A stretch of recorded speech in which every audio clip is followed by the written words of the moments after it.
काला साया। यूं तो बनारस घाट अपनी खूबसूरती के लिए बहुत प्रचलित है, पर घाट के किनारे कई राज लिए बैठे हैं। ये कहानी शुरू होती है बनारस के घाट के पास बने ममता निवास से, जहाँ प्रिया लाल जोड़े में ममता के घर उसकी बहू बनकर आती है। आओ आओ बहू, घर को अपने पैरों से पवित्र करो। ममता घर की दहलीज पार कर ही रही होती है कि अचानक एक बहुत गंदी सी बास पूरे घर में फैल जाती है।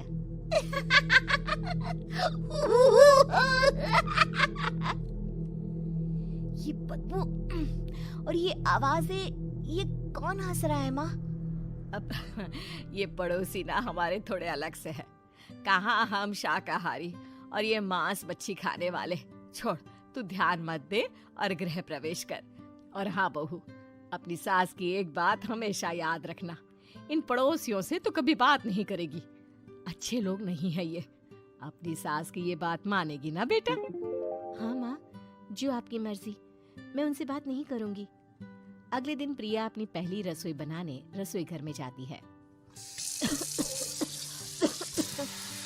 ये छोकी बात तो नाक में जा रही है। एक काम करती हूँ, खिड़की खोल देती हूँ। प्रिया खिड़की खोलने जाती है।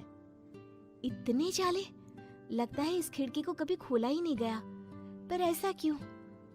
ओह, नॉन वेज की स्मेल आती होगी ना। 2 मिनट के लिए खोल लेती हूँ, फिर बंद कर दूंगी।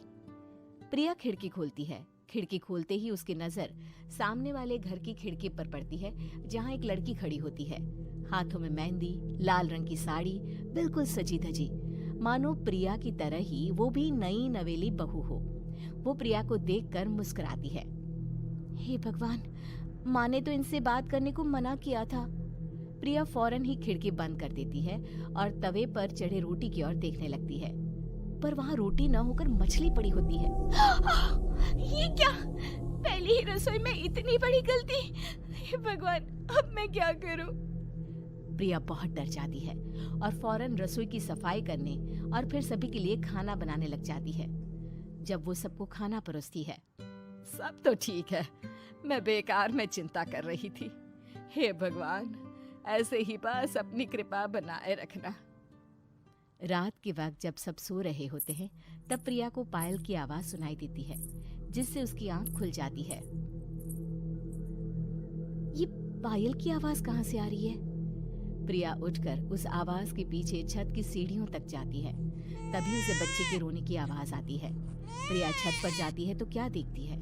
वही लाल साड़ी वाली लड़की अपनी गोद में एक नवजात बच्चे को घुमा घुमा कर सुला रही है। तभी प्रिया की नजर उसके पेट पर पड़ती है। ओह गॉड, ये तो प्रेग्नेंट भी है। सुनिए, बच्चा सो नहीं रहा है क्या?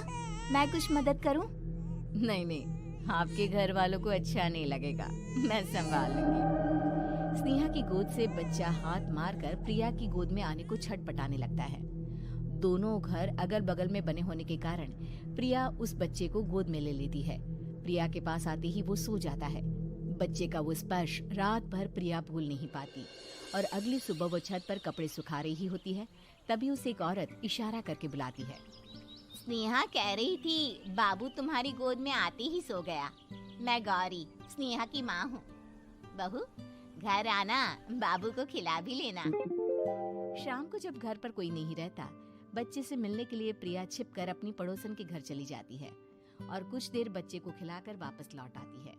इसके कुछ दिन बाद ही प्रिया को पता चलता है कि वो माँ बनने वाली है। ममता की खुशी का ठिकाना नहीं रहता।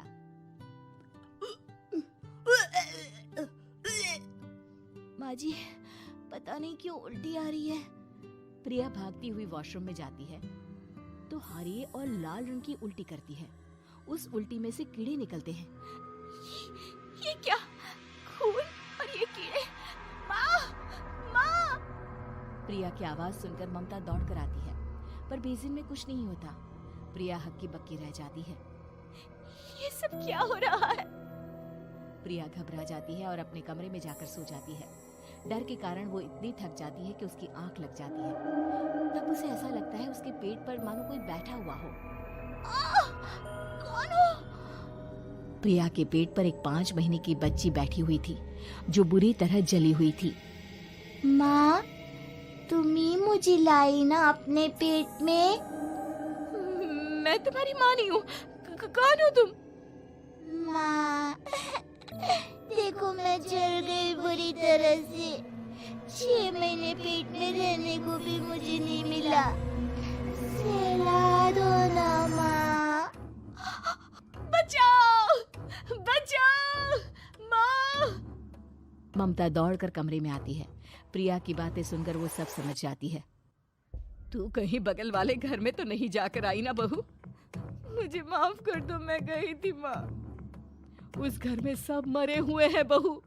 कई साल पहले स्नेहा उस घर में बहू बनकर आई थी। कुछ ही दिन में वो एक बच्चे को जन्म देने वाली थी। पूरा घर बच्चे के आने की खुशी में खोया था कि एक दिन अचानक उस घर में आग लग गई। सब बुरी तरह जलकर मर गए। गौरी आज भी दादी बनने का इंतजार कर रही है और इसीलिए स्नेहा ने अपना अजन्मा बच्चा तुम्हारी कोख में डाल दिया। ममता ये कह रही होती है कि पीछे से उसके पैरों को एक बच्चा पकड़ लेता है। दादी, दादी। माँ, स्नेहा की गोद में यही बच्चा था। ये बच्चा कौन है फिर? तेरी मौत है। तेरी भी दादी। जिस चीज का ममता को डर था वही हो गया। ममता निवास के ऊपर मौत ने चादर बिछा दी थी। प्रिया का पेट ऐसे बढ़ जाता है मानो 9 महीने का हो। 2 हाथ उसके पेट से बाहर निकलते हैं। बहू, संतोष को फोन कर, किसी पंडित जी को बुला बहू। प्रिया का पति भागता हुआ घर आता है। ये तो होना ही था माँ। तेरा पाप तेरे सामने आ गया तो तू सह नहीं पा रही है। स्नेहा घर में आग लगी नहीं थी, माँ ने लगाई थी, प्रॉपर्टी की लालच में। और वो बच्चा मेरी पहली पत्नी का बच्चा है, मेरा बेटा, जो कि उस आग की चपेट का शिकार हो गया था। मैंने तुमसे ये सब माँ के कहने पर छुपाया था। मुझे माफ कर दो प्रिया। तुम अगर चाहो तो यहाँ से जा सकती हो।